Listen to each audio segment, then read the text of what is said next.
the she-bear. Once there was a king, a queen, and their daughter, who lived in Italy. But the mother, the queen, she fell ill. When she was lying on her deathbed, she called to her husband and said, "Show me proof of your love, and promise me that you will never marry unless one day you meet someone as beautiful as I have been, more beautiful than I have been. If you will not promise this, I will leave you a curse, and I will hate you even in the other world." The king loved his wife very much, and he couldn't imagine wanting to marry anyone else. But he promised, because it was important to her.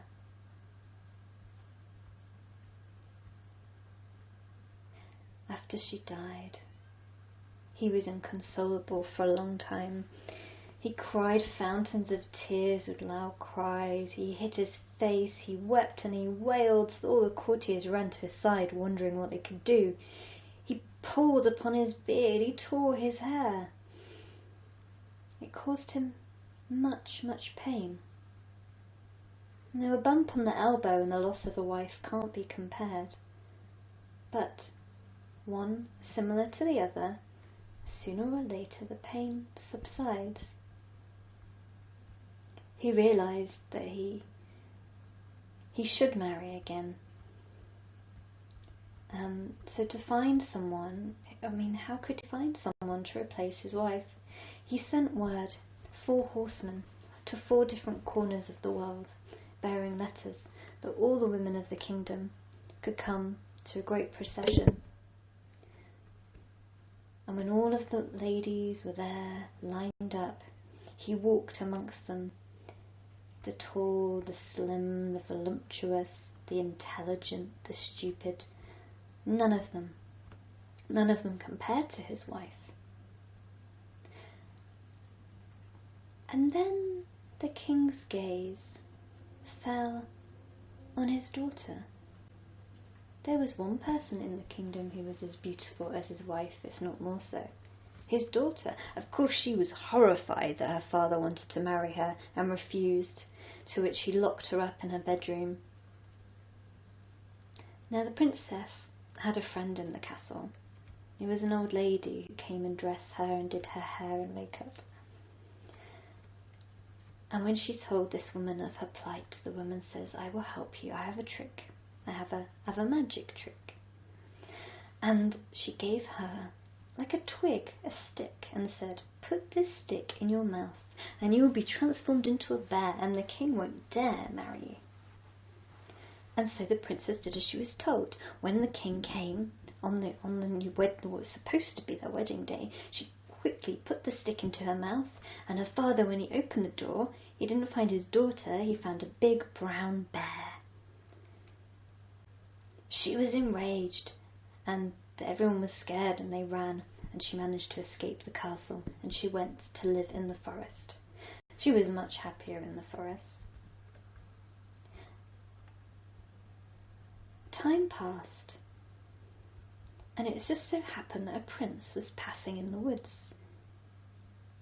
and he came across the bear, and they became friends. He liked the company of the bear. It was easy to be around, and so he invited the bear to come home with him to his kingdom. His mother thought this was very strange. She thought he was a bit of a madman spending so much time with a bear. Couldn't be good for the kingdom, so she ordered the servants to take the bear and kill it. But the servants, they knew how much this bear meant to the prince. So they secreted it away and put her back in the forest where she had come from. And after this had happened, the prince fell ill, and he said he was inconsolable, and the only thing that would help him was to bring back his precious bear. Because unknown to the rest of the kingdom, he knew that the bear was in fact a beautiful girl, because she used to bathe whenever the prince went out of it, and she had a bit of privacy. She would bathe in a pool, and then she'd take the stick out of her mouth and be her own form. But one day when she thought the prince was away, he saw her, and she was so beautiful, he immediately fell in love.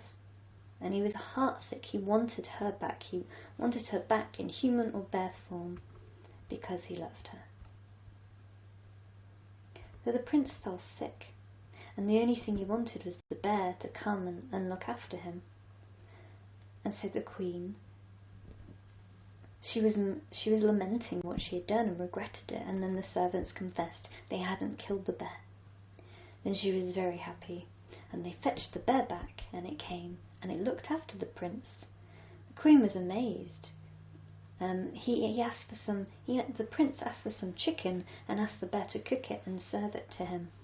And the bear nodded yes, and when the queen sent for some chickens and had a fire lit in the fireplace, the bear took hold of a chicken, plucked off its feathers, cleaned it, put half of it on the spit, and stewed the other half, and the prince ate it all up.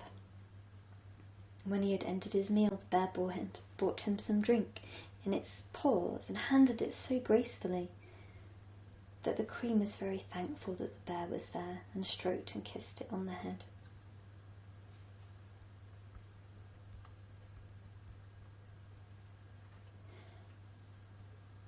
So after some time, the prince said, if I cannot give a kiss to this bear, I shall die."